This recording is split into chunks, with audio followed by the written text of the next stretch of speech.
Mga kahuwan, panoorin ang video na ito upang alamin ang pinaka-latest na balita tungkol sa lagay ng panahon at bagyo update today. Makikita natin dito sa ating latest satellite images na itong mahabang series ng kaulapan na patuloy nga na umiiral dito sa bahagi ng Mindanao at Palawan ay ang patuloy na pag-iral ng Intertropical Convergence Zone o yung ITCZ. Ito yung salubungan ng hangin mula sa Northern at Southern Hemisphere. At yung lugar na kung saan nagsasalubong yung dalawang hangin na ito ay nakakaroon tayo ng mga kaulapan at kasama ng mga kaulapan na yan yung mataas sa tsansa ng pag-ulan. So asahan nga natin itong area ng Palawan, buong Mindanao, some parts of Negros Island region. Asahan natin ngayong araw ang makulimlim na panahon at mga kalat-kalat na pag-ulan. Makakaranas rin tayo ng mataas sa tsansa ng pag-ulan sa eastern section ng Visayas. Dito dulot naman yan ng easterlies o yung mainit na hangin galing sa Karakatang Pasipiko.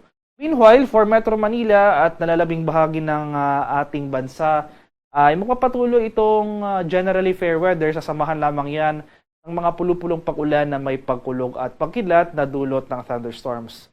At sa kasalukuyan, wala pa naman tayong binabantayang low pressure area o namang sama ng panahon sa loob at labas ng ating par na maaring maging bagyo sa mga susunod na araw.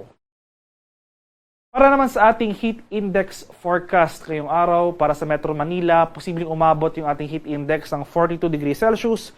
Buong bansa, highest heat index posibleng umabot ng 45 degrees Celsius, especially nga sa areas ng Cagayan at Pangasinan. So makikita natin dito sa ating forecast heat index map na malaking bahagi pa rin ng Luzon as well as Visayas magpapatuloy yung danger levels of heat index. So ito yung heat index na higit 42 degrees Celsius. So mainit at malinsang ang panahon pa rin na ating inaasahan sa mga susunod na araw.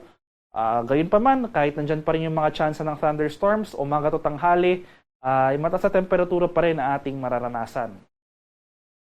Kalagayan naman natin karagatan sa kasalukuyan, walang nakataas na gale warning at banayad hanggang sa tamtamang pag-alon ang mararanasan sa malaking bahagi ng ating bansa. Gayon pa man, iba yung pag-ingat rin sa ating mga kababayan na maglalayag sapagkat kung meron tayong offshore thunderstorm activity, ito yung mga pag-ulan sa ating mga dagat baybayin. Asahan natin ang mga pagbugso ng hangin, kaakibat ito ang bahagyang pagtaas ng ating mga alon.